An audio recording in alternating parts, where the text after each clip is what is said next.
Heart attack যদি কারো হয় কিভাবে বুঝবেন? দেখেন মিডিয়ার ভাইরা প্লিজ, এটা খুবই ইম্পর্টেন্ট, এটা প্রচার করতে হবে, কারণ এটা হাজার হাজার মানুষ ইনশাল্লাহ আল্লাহ চাহে তো এইটার বদলতে হয়তো বা আল্লাহ তাআলা তার জীবনটা রক্ষা করবে। হার্ট অ্যাটাক যদি কারো হয় কিভাবে বুঝবেন? দেখেন বুকের মাঝখানে চাপ আসবে, মাঝখানটাতে। অনেকে মনে করবেন বুকের বাম পাশে মনে হয় চাপ, না, বুকের মাঝখানে ব্যথা বা চাপ, এমন চাপ যদি 20 কেজি ওজনের একটা পাথর আপনার বুকে চাপা দেয় তাহলে কেমন ওজন লাগবে? ভারী লাগবে না? মনে হয় একটা ভারী কিছু চাপ দিচ্ছে, এরকম চাপ অনুভব হবে।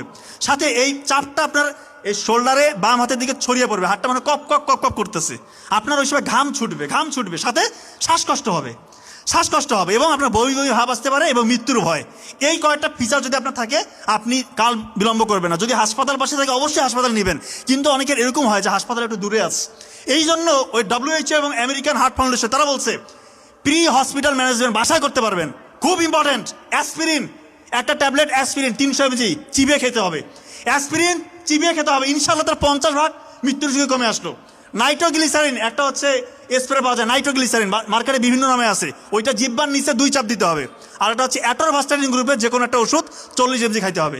আল্লাহ চাহে তো তার মৃত্যুর ঝুঁকি ইনশাআল্লাহ আপনি 70-80% বাসার মধ্যে কমাই দিলেন, এরপর দ্রুত হাসপাতালে নিয়ে যেতে হবে। এটা প্রচার হবে সামনে, অবশ্যই আপনার বারবার দেখে নেবেন।